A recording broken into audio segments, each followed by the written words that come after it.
welcome to today's edition of Pegasus Test. On today's edition, we're going to cover the gun skin for the AK series of rifles. This video on applying the gun skin to the AK series of rifles is going to be part 1. And what we've done in this video is we went ahead and did an AK47, generally following the instructions that you get via video from the Gunskins website. And we came up with some techniques and lesson learns that made us decide right away that we're going to do a part 2 on a different rifle. And the reason for that is AKs are not made to the precise standards of ARs. Pretty much an AR from one manufacturer has its parts completely interchangeable with the AR from another manufacturer. And so that makes tolerances pretty tight. Gunskins has the challenge of making their kit work on just about anybody's AK. Now, the particular AK we're using in today's video is from Palmetto Arms. It's a great gun, works great, but it has some dimensional differences than what the kit allowed for. And we right away realized when we were doing it that there are better ways, and in the video we decided just to stop what we were doing, and we did another photo essay like we did on our AR-15 video. So what you're going to see here is a photo essay with my narration of what we did at what section and some general comment on lessons learned. The big lesson that we learned, unlike the AR, is the AK would probably be easier to apply your gun skin if it was disassembled in certain parts. That's the big one. The other thing is, since all the parts are not made to the same standard as ARs, you have the piece that's cut and you put it on and you find out that it doesn't fit exactly as it would have on an AR. For example, you're putting on a piece, say, over the dust cover, and it's a little larger than the dust cover and you have some to trim off. Or you're putting a piece on one side of the receiver and you find out that it's cut a little differently than this rifle is. It's not anything that's drastic by any stretch of the imagination, just leaves a few parts uncovered. And you know, you could cover those up with a scrap very easy. I chose not to, but that was just a personal decision. We chose to camouflage this AK47 in Pencott Green Zone, mainly as a personal choice in the fact that I think of all the available patterns, it kind of mimics that Soviet camouflage of the 80s. Not exactly by any stretch of the imagination, but it kind of looked like it to me, so I thought that would kind of be appropriate for an AK. Gunskins offers several different patterns for several different rifle types.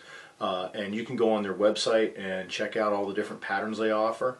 Like I said, we chose to go with Pencott Green Zone on this one, but the choices are, you got a lot of them basically. So we're going to go ahead and go into our photo essay now, and we'll have a commentary going along with the lessons that we learned, and then we'll have a little follow-up here at the end. Here we see the AK47 as it was before we started the project. So it had a Zhukov folding and collapsible stock, and a full-length Zhukov handguard, and Magpul magazine and Magpul grip. This is how we received it from Palmetto State Armory. And just above it you can see the whole Gunskins kit for the AK series of rifles, and this one was done in Pencott Green Zone. The first part of you do when you do a Gunskins rifle kit is you start off with the magazine. In this case we're using a Magpul PMag 30 for the AK series, and this is what it looked like after we got done. And one of the neat things you notice about the Gunskins thing is it follows the texture. You can see the ribbing of the magazine. You can even see the grid pattern at the bottom of the magazine that Magpul puts there for marking your magazines. It picks up that texture. And here's the magazine fitted into the rifle, and you can see how the camouflage adhesive material goes from the lip of the floor plate all the way up, right up to the receiver where it goes into the rifle. So you're pretty well covered on the magazine body. Next thing you do when you move to the rifle, the first thing is you cover up the end of the dust cover. And when you peel off that, it leaves a little section where the back of the operating rod pokes through.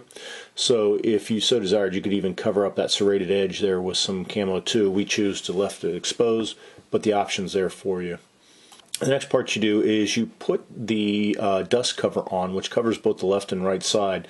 This is a view of the left side of the rifle once we put it on.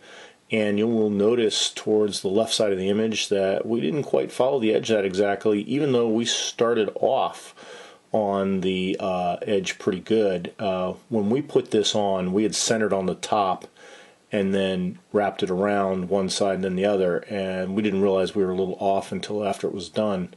But this also shows the difference in AK rifles, as we were perfectly aligned along the back edge of the dust cover. It just didn't quite make it to the front. I would imagine there's other AK pattern rifles that it would have no trouble covering, and you might even have to trim some off. Because as you see here on the other side of the rifle, when we wrapped it around, there was a lot more material here, and there was a lot to be trimmed off. So while it didn't have quite the length it needed, if we'd have positioned it just a little bit better, we'd have had a little bit more material to cover that little bit up on the other side. But as you'll see on the finished product, it doesn't really make a difference at all. Here is the left side of the receiver. This particular rifle came with a side rail, and the pattern comes with a cutout for the side rail, but there's great variation in that, and according to Gunskins, they patterned it for the smallest rail they could find. That way you would cut out more of what you need. I chose to leave the little bit that overlapped section of the rail on there because I thought it worked out pretty good. Haven't had a chance to fit a actual sight rail to it yet, so that might become a problem, but we'll cross that bridge when we come to it. Flipping the rifle over, you cover the right side of the receiver in one piece, and you will notice that this is where variation starts to come in, because it starts at the back of the rifle where the hinge for the folding stock is, perfectly meets that curve at the back of the selector, and then there's a little dip right there. So there must be some rifles out there that have that, so it leaves a little bit of exposed area right there. I don't find it a big deal, because like I said, in the scheme of things, you get more than arm's length away from the picture, you're not going to notice it. But you can also see where the magazine release attaches to the bottom of the receiver around that little flange. They left a little more space than was needed, probably once again just for the variances in rifles. The next piece you put on is the safety lever piece, and when you pull it off, it leaves the little dot for the pivot point off, and then you apply it, and as you can see from when I applied, that there's a little bit of exposed area. That was because this particular safety lever is a little bit larger than the decal. Next part you go is the sight base left side, and it covers it pretty well. Once again, there's a little dip in the upper right hand side of it, probably for some sights that where the slider adjusts down into that area, so they left it open.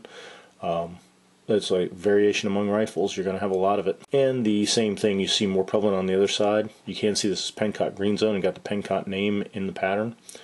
I would highly recommend the gas tube relief lever be rotated up and out of the way when you put the decal on.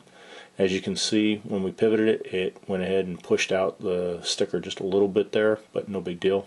Now the next thing you have to do is you have to cut a slot for the safety lever to travel in, specifically the detent of the safety lever, and that's because it would start to peel up the material as it rubbed over it constantly.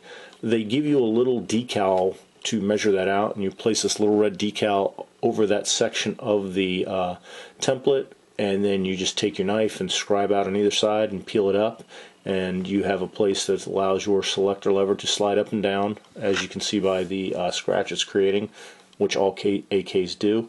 And it allows it to go up and down and not mess up your decal. That pretty much finishes up the pre-cut sections of the pattern.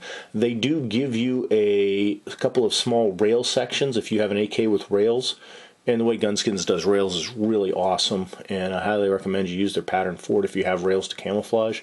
On this particular rifle, we did not, as the Zhukov system uses the M-Lock system from Magpul, and so there were no rails to cover up. But I went ahead and saved those in case in the future I did add some rails and I wanted to cover them.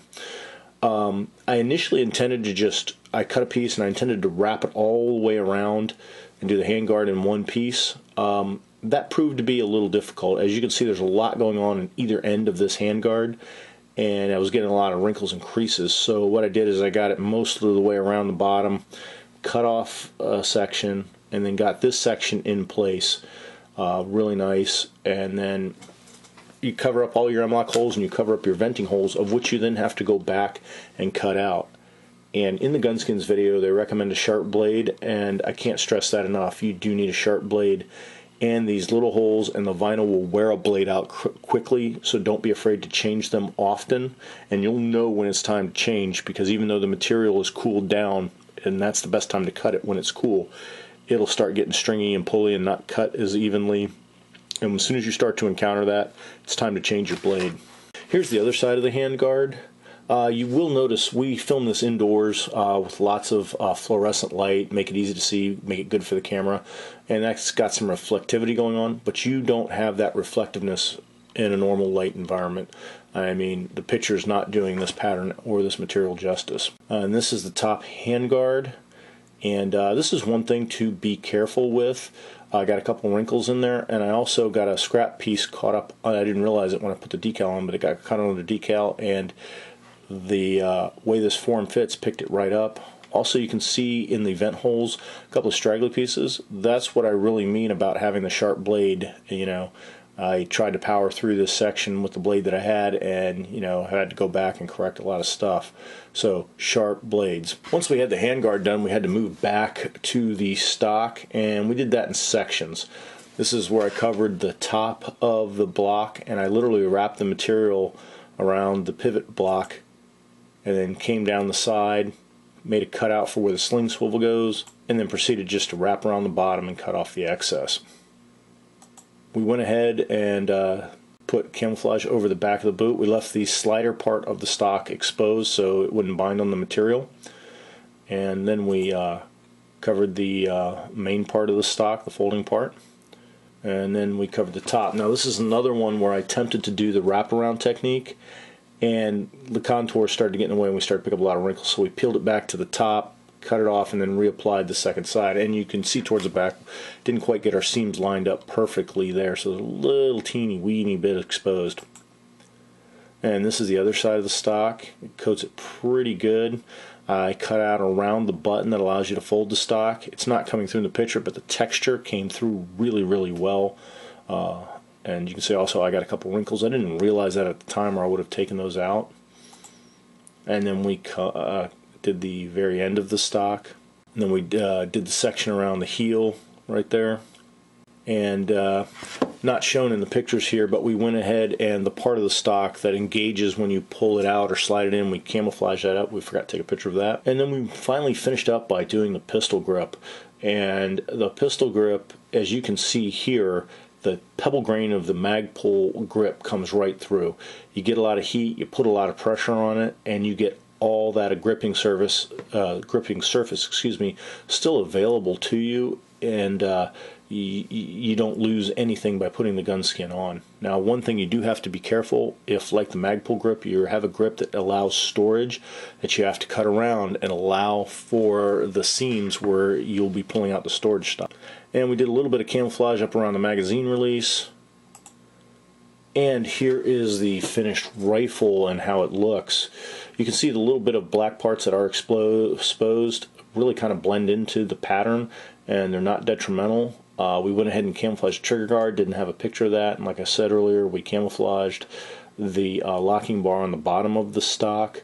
I also did a little camouflage of the section between the magazine and the foregrip on the underside, so that's camouflaged.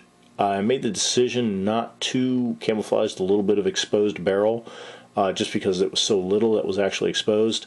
I did have enough material left to do it though, so that was an option. So if you do a AK rifle in this pattern and choose to cover up the barrel or even a bit of the sight base, then you'll know that you will have enough material to do that. We hope you found this video helpful and informative. Please comment, like, and subscribe, and tune in for future videos where we do other Gunskin camouflages on rifles and pistols.